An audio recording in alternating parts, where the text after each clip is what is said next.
Buenas noches y sean bienvenidos a Misterios, Monólogos y Conspiraciones, su familia del misterio. ¿Se imaginan que el Enterprise, la nave interestelar de Star Trek al mando del Capitán Kirk, se hiciera realidad? Y no dentro de 1000 años, sino en apenas 20. Todo comenzó en 1994, cuando el físico teórico mexicano Miguel Alcubierre diseñó el primer motor de curvatura. Para su prototipo, se basó en la emblemática nave de ciencia ficción Enterprise. Sin embargo, para que funcionara, necesitaba energía negativa, la cual no existe de momento. Pero hace apenas unos meses saltó la noticia: un nuevo prototipo de motor de curvatura podría hacerse realidad en los próximos años. Únanse a la tripulación y acompáñennos en este increíble viaje.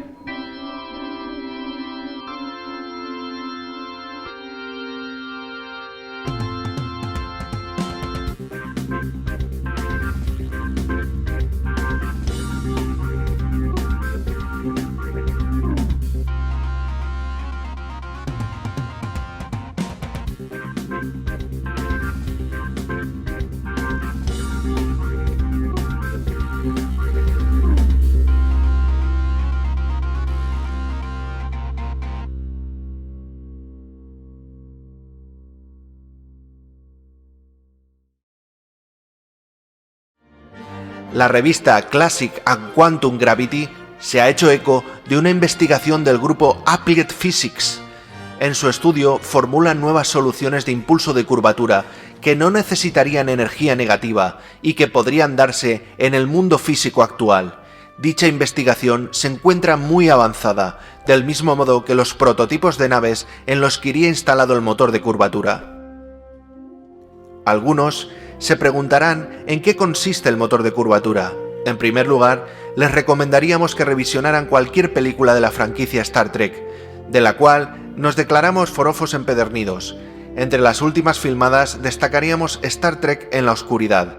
Pero volviendo al tema que nos ocupa, un motor de curvatura crea una burbuja temporal en torno a la nave en la que viajamos, y por decirlo burdamente, encoge el espacio que se encuentra frente al vehículo y lo expande tras de él. Por tanto, los 300.000 km por segundo de la velocidad de la luz palidecen frente a un motor de curvatura, pues este nos permite trasladarnos de un punto A a uno B en apenas una fracción de segundo. Tengan en cuenta que si nuestra nave viajara a la velocidad de la luz, nos trasladaríamos de la Tierra a la Luna en un segundo, o a Venus en apenas 2 minutos, o recorreríamos los 56 millones de kilómetros que nos separan de Marte en apenas 3 minutos. Sin embargo, con el motor de curvatura necesitaríamos apenas un instante. No podemos cerrar el programa de hoy sin el merecido homenaje a la nave Enterprise y a la serie que inspiró al físico Miguel Alcubierre, y que probablemente en apenas 20 años nos permita viajar más allá de las estrellas visibles y descubrir planetas que harían palidecer las obras literarias y las películas más afamadas de la ciencia ficción.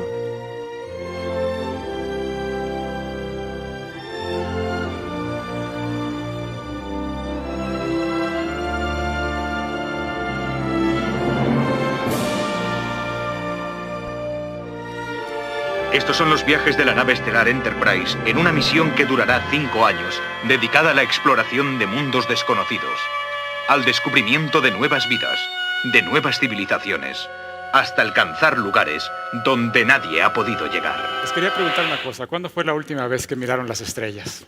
Yo sé que la mayoría de la gente ya se le olvida que existen, y sobre todo en esta ciudad en la que está muy contaminada y luego hay muchas nubes, nunca las vemos. Pero yo desde niño, tal vez no tan niño, desde los 12 o 13 años, me han fascinado las estrellas. Y cada vez que podía salía a verlas. Mi papá me regaló un telescopio chiquito cuando yo tenía como 14 años y me la pasaba en el patio viendo los planetas, viendo las estrellas y preguntándome siempre qué hay allá afuera. ¿Habrá alguien en alguna de esas estrellas viéndome de regreso con un telescopio y preguntándose qué hay aquí? Entonces esa fascinación duró muchos años y entonces en algún momento decidí que quería ser astrónomo. Para ser astrónomo en este país hay que ser físico, entonces estudié física. Ya nunca fui astrónomo, ahora soy una cosa ahí en medio, medio astrofísico, medio raro. Pero esta idea de las estrellas y la fascinación de llegar a las estrellas siempre se quedó conmigo. Cuando empecé a estudiar la carrera de física, me di cuenta de algo que seguramente muchos de ustedes alguna vez han oído, aunque no sepan bien de qué se trata. Y es el hecho de que hace poco más de 100 años, en 1905, un señor que se llamaba Albert Einstein descubrió que la velocidad de la luz es la velocidad máxima en el universo. A lo mejor no les dice mucho, porque la velocidad de la luz es muy grande. La luz se mueve a 300.000 kilómetros por segundo. Es una velocidad tan alta que podemos platicar por teléfono con alguien que viva en la India o en Japón sin ningún problema, sin notar ningún problema. Incluso cuando los astronautas fueron a la Luna hace 40 años, podían entrevistarlos y el presidente de Estados Unidos podía hablar con ellos y no se notaba un retraso nada importante en esta conversación con astronautas en la Luna.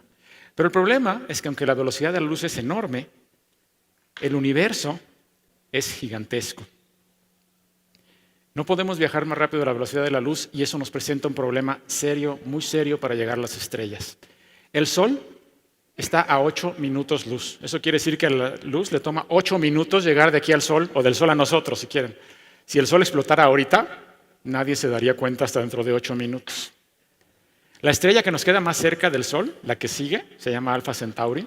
La luz tarda 4 años en llegar desde esa estrella y es la que está al lado. Vivimos en una galaxia, es una gran espiral de estrellas que se llama la Vía Láctea. El centro de nuestra galaxia está a 30.000 años luz. La luz tarda 30.000 años en llegar desde el centro de nuestra galaxia a nosotros. Y tarda 2 millones de años en llegar desde la galaxia de Andrómeda, que es una de nuestras vecinas, es casi la galaxia de al lado. Entonces el universo es enorme, el universo es vasto. Si alguna vez queremos llegar a las estrellas, el límite de la velocidad de la luz es realmente muy serio, es un problema muy grave. Ahora, ¿por qué? ¿Por qué no podemos viajar más rápido que la luz? Y no es porque lo haya dicho Einstein, así no es como funciona la ciencia. ¿Okay? En la ciencia no hay un principio de autoridad, no es porque lo dijo este señor muy famoso. Siempre hay razones teóricas, hay razones observacionales, hay experimentos que nos los dicen, y esto es un hecho que se ha comprobado y comprobado y comprobado. ¿Pero por qué? Y básicamente la respuesta es que lo prohíbe la teoría de la relatividad. Entonces les voy a hablar un poquito, les voy a dar un curso muy rápido, de un par de minutos, de qué es la relatividad. No se asusten demasiado, nada más voy a dar alguna idea muy vaga. En realidad me toma normalmente como 6 meses enseñárselo a los alumnos del 6º y 7º semestre de la carrera de física. Entonces ahorita se los voy a tratar de explicar a ustedes que no son físicos en 2 minutos, pero no se asusten. La relatividad es un concepto que es muy viejo. Aunque no se llamaba así, no se le decía así, pero el concepto viene desde Galileo Galilei en el siglo XVII, por ahí de 1620. Galileo fue el primero que se dio cuenta de una cosa muy interesante. Resulta que el movimiento, cuando yo me muevo, siempre tengo que hacer referencia a respecto a qué me muevo. Se dice que el movimiento es relativo. Cuando yo camino aquí en el escenario, estoy caminando respecto al piso. Cuando ustedes van en su coche, también miden su velocidad respecto a la calle. Y los aviones, de hecho, miden su velocidad no respecto al piso, sino respecto al aire. A lo mejor lo han notado alguna vez en alguna película, pero los aviones miden su velocidad respecto al aire y la Tierra gira respecto al Sol, y etcétera, etcétera. Si ustedes estuvieran en algún lugar del espacio muy, muy lejos, en medio de la nada, ni siquiera tendría sentido preguntar si se están moviendo o no, porque no hay ningún punto de referencia, no hay con quién comparar. Entonces el movimiento es relativo. Las velocidades son relativas, siempre se miden respecto a algo. Y esto lo descubrió Galileo hace ya 400 años.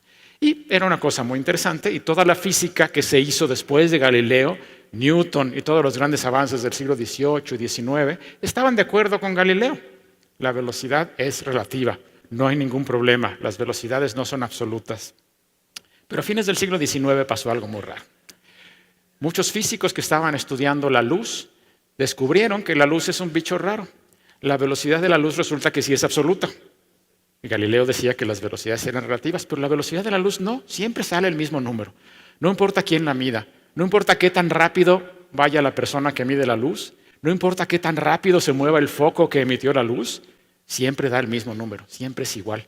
Y esto era un problema muy serio. A lo mejor a ustedes no les llama la atención, pero los físicos de fines del siglo XIX los tenía vueltos locos.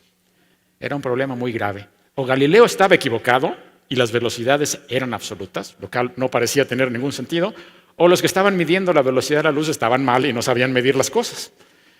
Pero resulta que nadie estaba mal y esto era un problema realmente muy grave. Y esto duró durante un par de décadas, Hasta que en 1905 apareció esta persona que ya mencioné, un señor que se llamaba Albert Einstein, que se dedicó a tratar de reconciliar esta idea de Galileo de que las velocidades eran relativas con el hecho, aparentemente real en los experimentos, de que había una velocidad absoluta, la velocidad de la luz. No les voy a hacer el cuento muy largo, las matemáticas son complicadas. Parte de la genialidad de Einstein fue en darse cuenta que sí existía una solución. Había una solución lógica a este problema. Y esta solución lógica resultó en lo que hoy en día conocemos como la teoría de la relatividad de Einstein. Es una teoría muy interesante. Es una teoría que cambia lo que entendemos por el espacio y por el tiempo. Por ejemplo, en particular nos dice que el espacio es relativo. Las distancias, las longitudes de los objetos dependen de cómo se muevan. Si un objeto se mueve rápido, se contrae. También los tiempos son relativos. Los relojes que se mueven respecto a mí van lento, se atrasan. Y esto es algo que hemos medido muchas veces. Peor tantito.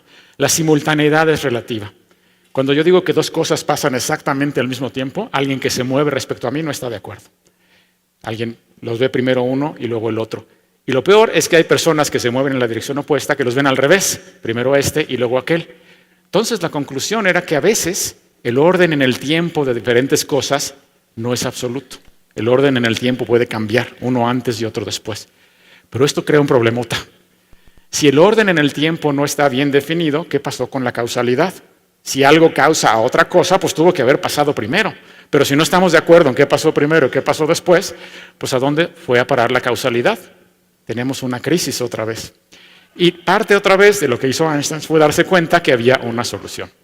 La solución para proteger la causalidad era pensar que la velocidad de la luz no solo es absoluta, sino que es la velocidad máxima en el universo. Si nada puede viajar más rápido que la luz, protegemos la causalidad.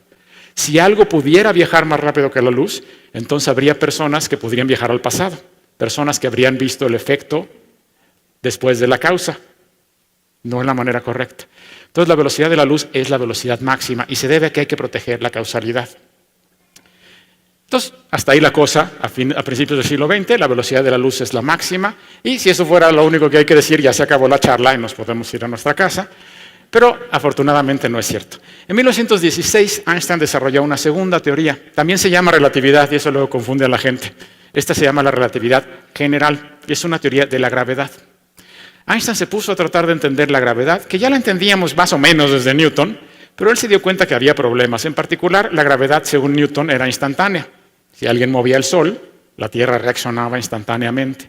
Y esto violaba el hecho de que nada podía viajar más rápido que la luz. Entonces Einstein se puso a desarrollar una nueva teoría de la gravedad. Se tardó 10 años, que para alguien de la inteligencia de Einstein era algo muy impresionante. Y se basó en una cosa que es muy bonita, se llama el principio de equivalencia, que también lo descubrió Galileo, que si yo me dejo caer, todos los objetos caen igual. Si dejan caer cosas del techo, todas caen exactamente igual. Una pelota de boliche, una pelota de ping-pong, caen igual. No cae más rápido la más pesada, por si eso pensaba. Y esto significa, visto de otra manera, que la trayectoria que sigue un objeto cuando hay gravedad no depende del objeto. Todos los objetos siguen la misma trayectoria. Y esas trayectorias son curvas. Han visto los objetos, los lanzo y hacen parábolas muy bonitas, elipses y demás. Pero si esas trayectorias son curvas y no dependen del objeto, entonces son una propiedad del espacio, pero son curvas. Entonces el espacio debe ser curvo. Entonces Einstein llegó a la conclusión de que la gravedad es una deformación del espacio. Es algo muy interesante, muy bonito. Y resulta que lo bonito es que yo puedo hacer trampa. Puedo utilizar la deformación del espacio para hacerle trampa al mismo Einstein. Entonces uso a Einstein para hacerle trampa a Einstein, ¿sí? Entonces puedo imaginarme maneras de distorsionar el espacio para darle la vuelta al que nada pueda ir más rápido que la luz, y puedo, en principio, llegar a una estrella lejana y regresar a tiempo para cenar. Les voy a platicar rápidamente dos posibilidades que están permitidas por la teoría de Einstein. Una es muy bonita. El nombre técnico es un agujero de Einstein-Rosen. Suena muy técnico y la razón es porque Einstein y otro científico que se apellidaba Rosen tuvieron esta idea por ahí de 1935. Pero en la literatura y en las películas de ciencia ficción se llama un agujero de gusano. Y ustedes lo vieron muy recientemente si les gusta la ciencia ficción y vieron la película de Interstellar. En la película de Interstellar viajan por un agujero de gusano. Un agujero de gusano es como un túnel. Me meto aquí y salgo en Alpha Centauri, recorriendo una distancia muy corta. Es un atajo en el espacio. Estas estructuras, ahí tienen un diagrama muy bonito, cómo es un agujero de gusano en 2 dimensiones, son permitidas por la teoría de Einstein. La teoría de Einstein permite hacer estos túneles. Una cosa es que lo permita y otra cosa es que tengamos idea de cómo hacerlo en la práctica. Nadie tiene la más remota idea de cómo hacer un agujero de gusano, pero bueno, por lo menos la teoría los permite. Otra idea, esta se las dejo que la piensen un poquito, otra idea que no requiere hacerle agujeros al espacio, es una idea que se le ocurrió también a un señor no hace tanto, en 1994, ese que está en la foto. Y la idea es diferente. En lugar de hacerle agujeros al espacio, vamos a usar otra propiedad del espacio. Como el espacio se puede deformar y curvar y torcer, también se puede expandir. Seguramente han oído hablar de la expansión del universo. Alguna vez las galaxias se alejan todas unas de otras. Y esto no se debe a que estén alejándose de un punto central en el que hubo una explosión. No es así. Como lo entendemos en física, es que las galaxias están quietecitas, muy tranquilas, y el espacio en medio está creciendo. El espacio se expande.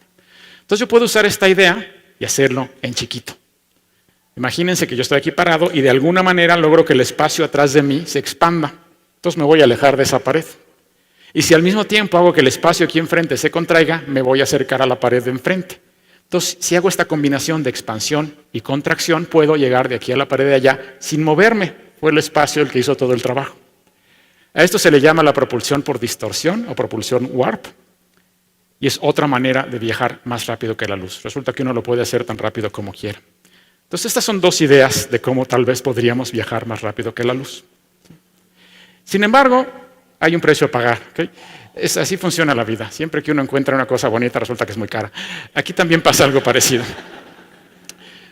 Cualquiera de las 2 ideas que les platiqué, el agujero de gusano o la propulsión warp, requieren, cuando uno hace las matemáticas, de una cosa que se llama energía negativa. Y a lo mejor a ustedes tampoco les dice nada, pero acuérdense que Einstein nos dijo otra cosa. Einstein nos dijo, masa y energía son equivalentes, son la misma cosa. ¿Se acuerdan de los reactores nucleares y las bombas atómicas? ¿Okay? La masa y la energía son lo mismo. Entonces, energía negativa es igual a masa negativa.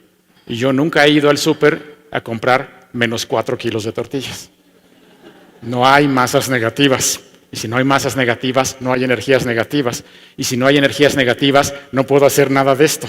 No puedo hacerle hoyos al espacio-tiempo. No puedo hacer la propulsión a esta warp.